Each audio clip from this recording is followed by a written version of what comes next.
Assalamu alaikum. In today's video, we will solve one of the questions asked by ICAP in its paper of Financial Accounting and Reporting Part 2 in its Spring 2019 attempt.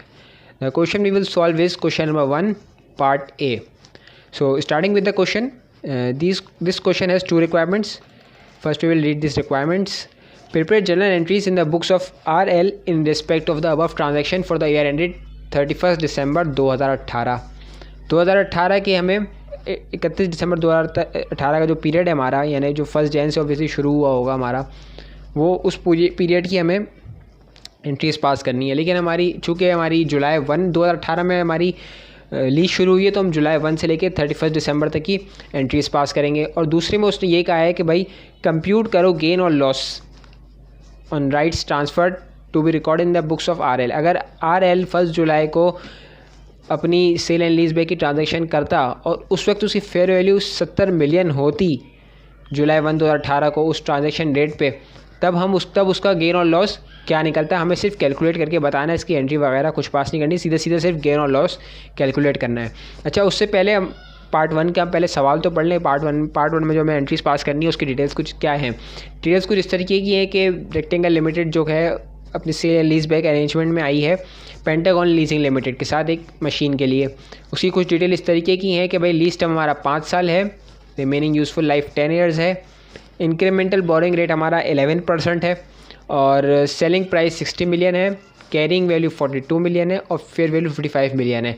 यानी यहाँ पहले part के अंदर सबसे पहले case तो ये है कि 55 मिलियन की फेयर वैल्यू यानी कि सेलिंग प्राइस ज़्यादा है, हम एक लाइबिलिटी रिकॉर्ड करेंगे अपने लीज लाइबिलिटी के अंदर। 5 मिलियन की हम मज़ीद लाइबिलिटी रिकॉर्ड करेंगे in respect in other rentals के अलावा भी हम एक लाइबिलिटी रिकॉर्ड करेंगे जो कि होगी 5 मिलियन के साथ की। यानी जो भी लाइबिलिटी हमारी रेंटल्स के थ्रू आएगी 6 मिलियन की, जो सेमी एनुअल रेंटल्स हैं एरियर्स में, इसको कैलकुलेट करेंगे।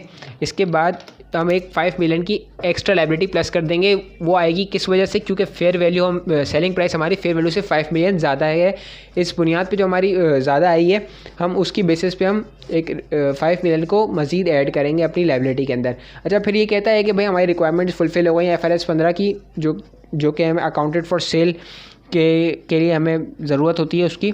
तो इसका मतलब ये है कि सेल एंड लीज बैक की ट्रांजैक्शन अकर हुई है और हम लोग इसको सेल एंड लीज बैक को अपनी बुक्स में रिकॉर्ड करेंगे। अगर ये IFRS 15 नहीं और सेटिस्फाई नहीं होती तो सेल एंड लीज बैक अकर नहीं होती, तो उसकी कुछ अलग तरीके की एंट्रीज़ बनती, जो कि स्टैंडर्ड ने IFRS 16 के जब अपना सेल एंड लीज बैक का पोर्शन बताया है, उसमें सबसे आखिरी paragraph sale and lease back का पोर्शन जो है, आई गेस पैरा 102 या 103 है, उसके अंदर उसने इस बारे में बताया हुआ है कि भाई हम अगर सेटिस्फाई नहीं होंगी तो हम उसको किस तरीके से ट्रीट करेंगे। ठीक है। अच्छा, अब दूसरे पार्ट में अगर हम बात करें, दूसरे पार्ट में फेयर वैल्यू 70 मिलियन है और सेलिंग प्राइस 60 मिलियन ही होगी, क्योंकि सारा डेटा तो बाकी तो सेम ही होगा। तो हम लोग 10 मिलियन का एक एडवांस रेंटल पे करेंगे, अपनी बुक्स में वो शो करेंगे, लेकिन हमें एंट्रीज पास नहीं करनी है इसकी। लेकिन अगर आपको इस तरीके कुछ सीखना है कि आप ये किस तरीके से करेंगे, तो सेल एंड IFRS 16 की प्लेलिस्ट में जाके आप सेल एंड लीज बैक का एक पार्ट D होगा, उसके अंदर इसी तरीके की मैंने उसी केस की एग्जांपल दी हुई है और उसी को एक्सप्लेन किया हुआ है वहाँ पे। तो अब हम मूव करते हैं सॉल्यूशन पे कि भाई हमें किस तरीके से इसका आंसर ICAP को देना है। सबसे पहले हम सॉल्व करते हैं अपने पार्ट A का जो पहला पार्ट है, पार्ट 1, हम पहले उसको सॉल्व कर लेते हैं। इसके बाद फिर पार्ट B देख लेंगे, इसका पार्ट 2। सबसे पहले तो हम अपना पोर्शन निकाल लें कि भाई कितना पोर्शन रिटेन किया है हम लोगों ने अपने उस एसेट में से जो हमने सेल एंड लीज बैक किया है। उसके लिए तो सबसे पहले हम अपना सेमी एनुअल के हमारे रेंटल्स हैं 6 मिलियन के, उसका हम पहले प्रेजेंट वैल्यू निकाल लेते हैं।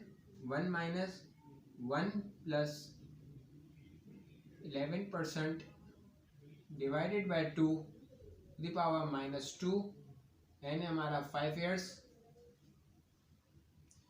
Divided by R divide by 2, यानी कि 0.11 डिवाइड बाय 2। ये है एक फॉर्मूला।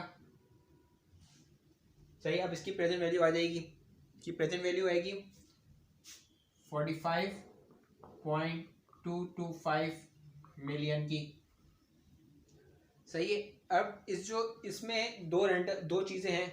एक तो है हमारा जो हमने एक्स्ट्रा जो हमने अपने पैसे लिए हैं फेयर वैल्यू से ऊपर जो हमने बेच के पैसे लिए हैं, एक पोर्शन तो उसके अंदर उस लाइबिलिटी का है 5 मिलियन का, और दूसरा पोर्शन क्या है, जितना हमने एसेट रिटेन किया है उसकी जो हमारी लाइबिलिटी है वो इसके अंदर 45.25 मिलियन माइनस 5 मिलियन करके वो पोर्शन आ जाएगा। तो ये हो जाएगा 40.225 मिलियन, यानी कि ये होगा हमारी जो एक्स्ट्रा प्राइस ली थी हमने अपने फेयर वैल्यू से ऊपर, ये वो अमाउंट हो गई, और जो हमने एसेट रिटेन किया है ये उस अमाउंट की लायबिलिटी हो गई। अच्छा, तो अब हम इसकी पहले परसेंटेज निकाल लेते हैं कि भाई हमने कितना परसेंट एसेट अपना रिटेन किया है। तो सिंपल है कि 40.225 मिलियन डिवाइडेड बाय उसकी फेयर वैल्यू से, इसकी फेयर वैल्यू है 55 मिलियन की, मल्टीप्लाई बाय 100, तो ये आ जाएगा हमारा 73.1%। ये इतना पोर्शन हमने अपने एसेट का रिटेन किया है, और इसी के हिसाब से हम अपने राइट्स कैलकुलेट करेंगे इसी परसेंटेज पे बेस करते हुए। तो अब हम इसकी पास कर लेते हैं एंट्रीज। एंट्री में तो सबसे पहले हम अपना बैंक डेबिट कर लेते हैं कि भाई हमने कितने पैसे रिसीव किए अपने asset to sale and lease back transaction के एवज में, हमने कितने पैसे रिसीव किए। 60 मिलियन की हमने अपनी अमाउंट रिसीव करी। फिर इसके बाद हमने राइट्स कैलकुलेट कर लेते हैं कि भाई राइट्स कितने हैं हमारे पास। राइट्स हमारे हैं 42 मिलियन की कैरिंग अमाउंट थी हमारे एसेट की, 73.1% हमने एसेट रिटेन किया, तो इस हिसाब से हमारी कैरिंग अपनी आ जाएगी हमारी 30.71 का राइट्स आ जाएगा हमारी बुक्स में। फिर ये कि हमने गेन है, सीधा सीधा गेन को हम बैलेंस शीट फिगर के तौर पर लिख लेते हैं यहाँ पे।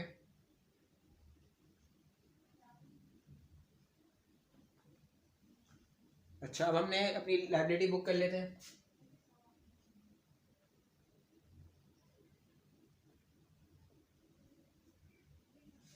लीज लाइबिलिटी हमारी है जो हमने प्रेजेंट वैल्यू कैलकुलेट की थी 45.225 मिलियन की, और हमने फिर अपना एसेट डी रिकग्नाइज किया 42 मिलियन का।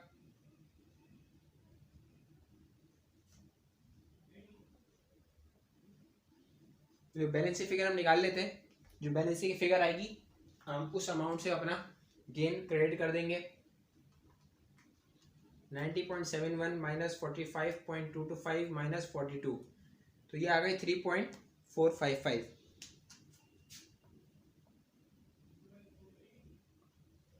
ये तो हमारी बन गई ईयर 0 पे एंट्री, यानी कि जुलाई 1 पे।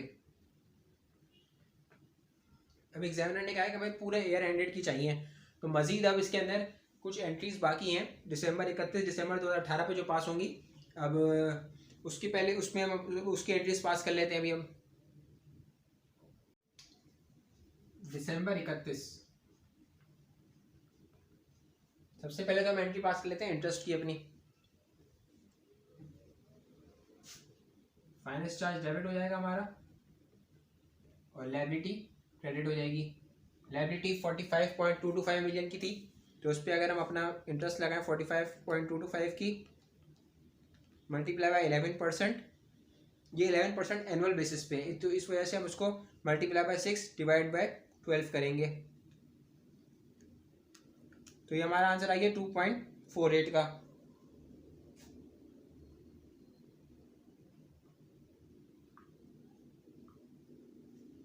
ये हो गई हमारी पहली एंट्री।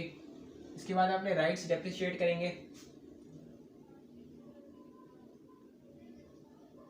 सॉरी डेप्रिसिएशन एक्सपेंस आएगा, डेप्रिसिएशन एक्सपेंस डेबिट, और हमारे राइट्स क्रेडिट हो जाएंगे। अमाउंट कैसी आएगी, अमाउंट क्या आएगी इसकी, जितने से हमने डेबिट किया था 30.71 से, उसको डिवाइड बाय 5 कर देंगे। 30.71 डिवाइड बाय 5, तो ये हमारी आ जाएगी अमाउंट हमारे डेप्रिसिएशन पर ईयर की 6.14।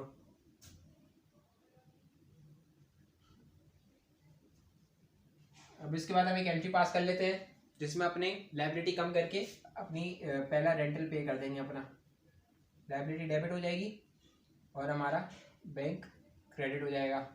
अमाउंट होगी इसकी 6 मिलियन की।